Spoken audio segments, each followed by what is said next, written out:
AI 알려진 거는 56년 정도 GPT까지 왔는데요. 빅데이터를 또 연결해주는 정확도가 높아지긴 하겠죠. 강수 맵을 딱 놓고 한 6시간짜리 비디오를 두려움 중에 하나가 네. 혹시 내일짜리. 우리 후배들의 미래가 달리는 예보는 기상과학을 통한 예측으로 불확실성을 가지고 있습니다. 그러면 다른 과학 분야는 어떨까요?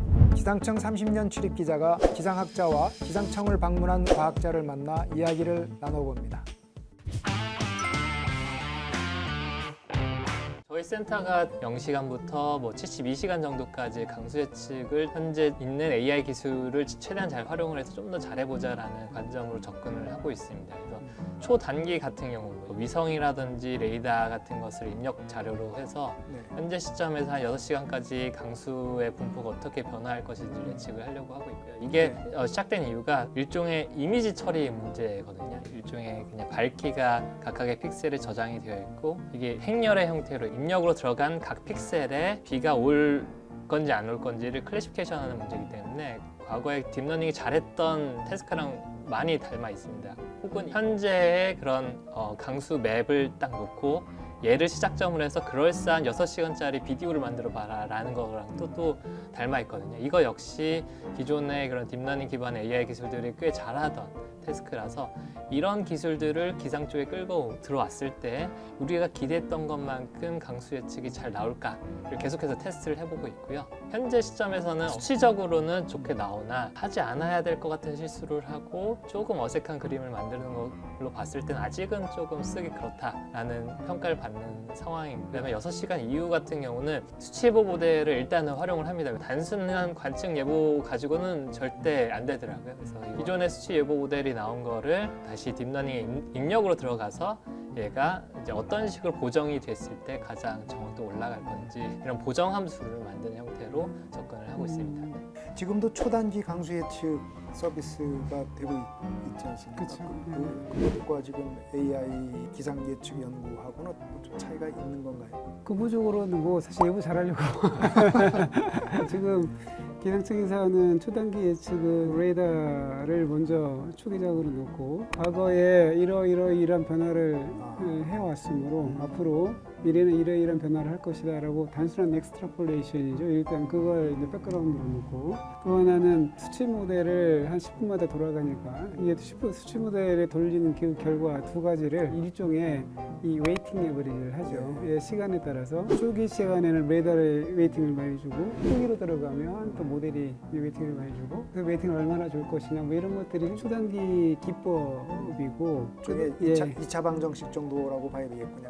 예, 그렇죠. 예, 이 파라미터가 두 개. 그런데 이제 이 AI에서 데이터를 바탕으로 예측 기법으로 과거의 경험이 일단은 가장 중요한 형태가 될 거고 그게 맞을 때도 있고 틀릴 때도 있고 그 일종의 무작위 형태가 많이 나오기 때문에 예보관들 이해하기가 굉장히 어려운 측면들이 많이 나오는 것들이죠. 그런 문제는 이제 계속 훈련을 통해서 네네네. 확보해낼 수 있는 건가요? 더 긴 시간의 데이터를 확보를 해서 추가 트레이닝을 하고 있습니다. 네. 올해 7월에 닷새 빼놓고는 내리 비가 온다 이런 예보가 나와서 이제 잘못된 거죠 결과적으로. 그때도 어떤 AI 기반의 예보였다 뭐 이런 얘기들이 있었어요. 네. AI가 날씨 쪽에 활용될 수 있는 측면들이 많이 있는 건가요? 일단은 데이터가 많이 쌓여 있는 모든 영역에서는 학습을 기반으로 한 AI 기술들이 활약할 여지가 있긴 하다라고 저는 개인적으로 생각을 하고요. 항구웨더라든지 마이크로소프트가 최근에 제시를 한 클라이맥스라는 또 모델이 또 구글에서 만든 그래프캐스트라는 굉장히 다양한 모델들이 계속해서 나오고 있는 다 마찬가지로 모델 사이즈 키우고 데이터를 더 확보를 해서 예측하는 그런 미래 시간을 더 늘려보자, 정확도를 더 늘려보자라는 시도를 계속하고 있는 걸로 알고 있습니다. 근데 그 데이터를 확보하는 게 그렇게 간단한 문제가 아니다 보니까 일단은 가장 쉬운 ECMWF 에라5 데이터를 기반으로 현재 시점으로부터 미래를 예측을 하자라는 건데요. 근데 이거를 바로 당장 예보에 적용하기에는 실시간으로 준비가 되는 데이터가 아니라 재분석장이다 보니까 그런 문제가 또 있는 것 같고요. 네네. 과거의 위성의 레이더가 달랐었기 때문에 현재 관측된 데이터는 쓸 수 있지만 과거 데이터를 확보하기 때 한계가 있을 수가 있고, 두 번째는 강한 강수에 대해서 데이터 양을 많이 확보하기가 좀 어려운 그런 측면들도 있고 해서 기상학에서는 AI를 접목하기 위해서 필요하겠다라는 생각이 들어서 말씀을 드리는 겁니다. AI로 활용하면 예보 정확도가 높아지기는 하겠죠.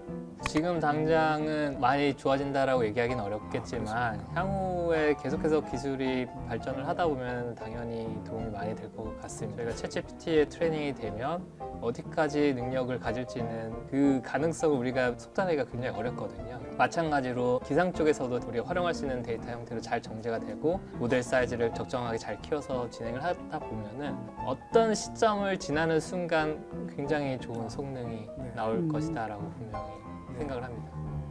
그 시점이 되면 물론 국장님은 그때는 다행스럽게 대답이 AI를 접하는 일반 시민들이 갖는 두려움 중에 하나가 네.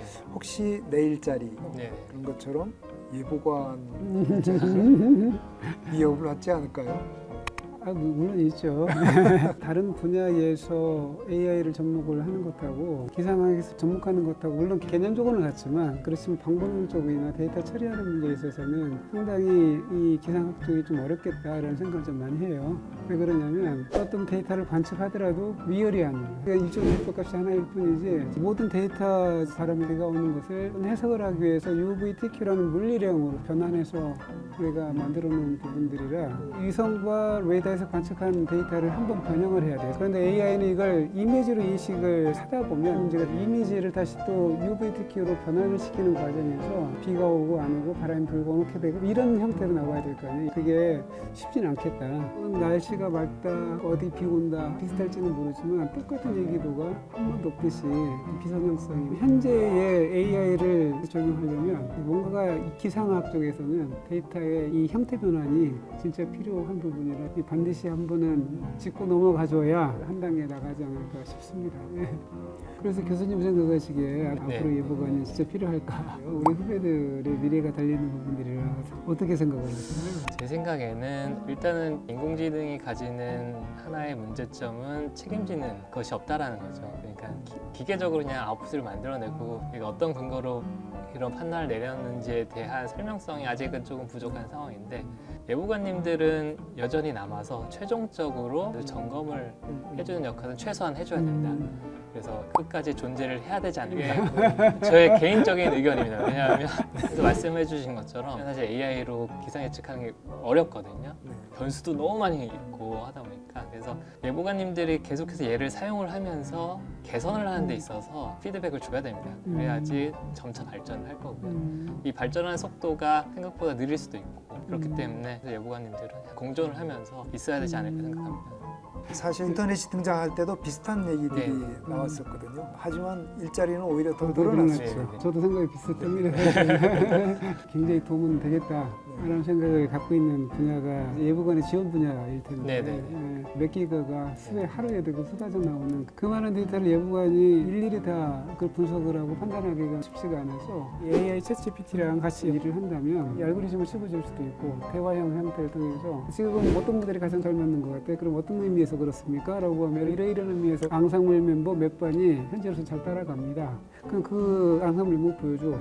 딱 보여주고 뭐 이런 식의 어떤 대화를 통해서 모든 데이터를 잘 활용할 수 있다면 꼭 예측 문제가 아니더라도 예보관의 지원 문제로 현재로서는 진화된 어떤 일종의 이 대화형의 그 AI를 잘 활용할 수가 있겠다. 그러면 예보관의 시간도 단축해주고 예보관의 실력도 물론 같이 특보도 좀 더 빨리 생산해낼 수가 있고요. 또 하나는 특보로 예보를 발표하는데 일일이 손으로 치는 게 아니라 앙상블 몇 번으로 우리나라 예보를 생산해줘 라고 하면 초안을 만들어줘서 약간 수정만 해서 나가는 형태가 되면 신호 개념의 그 F 시스템 만들 수가 있겠다 라는 생각을 해요. 그래서 제가 우리 이 과학원의 AI팀에 그 예보관 도와주는 지능화 대화형 시스템을 만들어 달라 라고 사실은 요청을 한 상황. 네, 제가 소개를 안 시켜드린 연구실 하나가 그런 연구를 진행을 하고 있는 걸로 알고 있습니다. 말하자면 우리 가정에 하나씩 있는 그런 식의 비서 시스템이죠. 마지막으로 기상학자가 바라보시는 AI, 또 AI 전문가로서 앞으로 기상학 분야에서 AI 활용을 한 연구를 어떤 걸 더 하고 싶으신지. 처음에 알파고 시작을 할 때 못 이긴다고 그랬잖아요. 그랬었죠.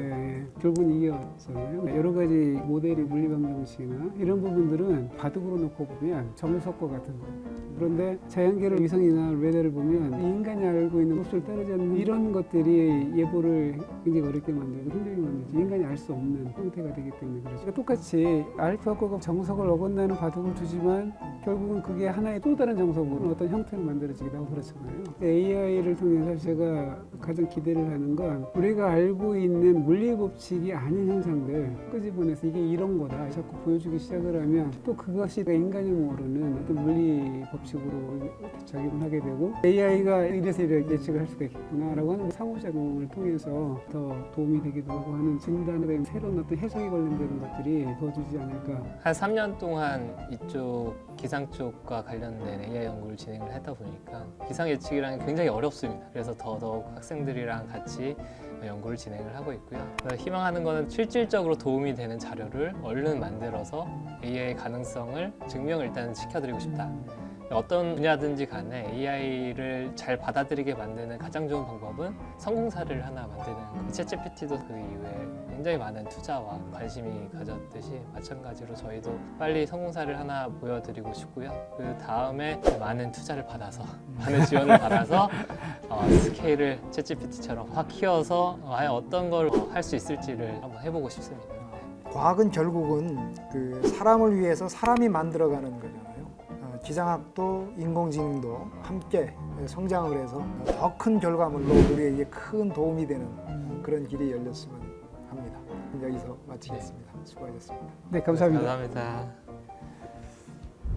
또 다른 과학자의 기상청 방문이 기대되시는 분은 기상청과 한국과학기자협회 유튜브 구독 좋아요. 함께 해주세요.